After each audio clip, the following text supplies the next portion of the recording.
Hello happy Easter. എല്ലാവരുടെയും Easter എങ്ങനെ ഉണ്ടായിരുന്നു? ഞങ്ങൾക്ക് രാത്രി 8:30-ക്കായിരുന്നു കേട്ടോ കുർബാന. അങ്ങനെ കുർബാനയൊക്കെ കഴിഞ്ഞിട്ട് പിന്നെ ബിഷപ്പിൻ്റെ ഒരു മെസ്സേജ് ഉണ്ടായിരുന്നു കേട്ടോ ഈസ്റ്ററിൻ്റെ.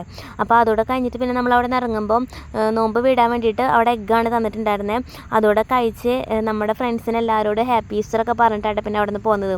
നല്ല നീണ്ട കുർബാനയായിരുന്നു കേട്ടോ. മാമോദീസയും ഒക്കെ ഉണ്ടായിരുന്നു കുർബാനയുടെ ഇടയിൽ. ബാൽക്കണിയിൽ ഇരുന്നിട്ട് അതിന് കുർബാന കണ്ടുകൊണ്ട് എനിക്ക് പള്ളിയിൽ കയറേണ്ട ഒരു സമാധാനം ഉണ്ടായിരുന്നില്ല. അങ്ങനെ പള്ളിയിലൊക്കെ കയറി പ്രാർത്ഥിച്ച് പിന്നെ നമ്മൾ റൂമിലെത്തുമ്പോൾ ഏകദേശം 2 മണിയായിട്ടുണ്ടായിരുന്നു കേട്ടോ. അങ്ങനെ ദേ കുയിലിൻ്റെ സൗണ്ട് കേട്ടിട്ടാണ് രാവിലെ എണീക്കണത് തന്നെ. ഇന്നലെ വെള്ളയപ്പത്തിനൊന്നും അരച്ച് വയ്ക്കാത്തതുകൊണ്ട് തന്നെ അതിൻ്റെ പണിയൊന്നും ഉണ്ടായിരുന്നില്ല. വീട്ടിലൊക്കെ അമ്മയിൽ അരച്ച് വയ്ക്കാറുണ്ട്, നമ്മൾ പിന്നെ ആ ഭാഗത്തേക്ക് തിരിഞ്ഞ് നോക്കാറില്ലല്ലോ. അങ്ങനെ രാവിലെ മെസ്സേജൊക്കെ നോക്കിയിട്ട് പിന്നെ അതേ പണിക്ക് കിടക്കാൻ കേട്ടോ. ഇന്ന് നെയ്ച്ചോറും ചിക്കനുമാണ് കേട്ടോ സ്പെഷ്യലി.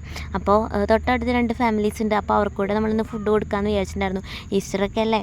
അങ്ങനെ നെയ്ച്ചോറ് ഏകദേശം ഒരുവിധം സെറ്റായിട്ടുണ്ടായിരുന്നു കേട്ടോ. പിന്നെ നമ്മൾ ചിക്കൻ്റെ പണിയിലോട്ട് കടന്നു. അപ്പോൾ ചിക്കൻ കാല് കണ്ടപ്പോൾ എന്തോ വറക്കാൻ തോന്നിയിട്ട് 2 ചിക്കൻ കാല് എടുത്ത് വറുത്തു കേട്ടോ. പിന്നെ നമ്മൾ അവർക്ക് കൊടുക്കാനുള്ള ഫുഡൊക്കെ നന്നായി പാക്ക് ചെയ്തിട്ട് ഒക്കെ സെറ്റാക്കി വെക്കായിരുന്നു കേട്ടോ. അപ്പോൾ അവർ ഫുഡ് കഴിക്കുന്നതിന് മുന്നേ തന്നെ കൊണ്ട് കൊടുക്കണം എന്നാണ് കേട്ടോ വിചാരിച്ചത്. അങ്ങനെ അവർക്ക് കൊണ്ട് കൊടുത്തു. പിന്നെ നമ്മൾ ഫുഡ് കഴിക്കാൻ വേണ്ടി ഇരുന്നു കേട്ടോ. ആദ്യമായിട്ടാണ് അങ്ങനെ ഒറ്റയ്ക്കൊക്കെ ഈസ്റ്ററൊക്കെ ആഘോഷിക്കുന്നത്. അങ്ങനെ നമ്മൾ ഫുഡൊക്കെ കഴിച്ചിട്ട് പിന്നെ രാത്രി റൂമിലൊക്കെ ഇരുന്ന് കുറേ വിശന്നപ്പം രാത്രി ജസ്റ്റ് ഒരു പാർക്കിലേക്ക് വേണ്ടി പോകാൻ നിന്നിട്ട്. അപ്പോൾ ഇത്രയൊക്കെയാണ് വിശേഷങ്ങൾ. അപ്പോൾ എൻ്റെ വീഡിയോസ് ഇഷ്ടമാവണമെങ്കിൽ ലൈക്ക് ചെയ്യണം, സബ്സ്ക്രൈബ് ചെയ്യണം. അപ്പോൾ അടുത്ത വീഡിയോ ആയിട്ട് കാണുന്നവരെ ചാച്ച ബൈ.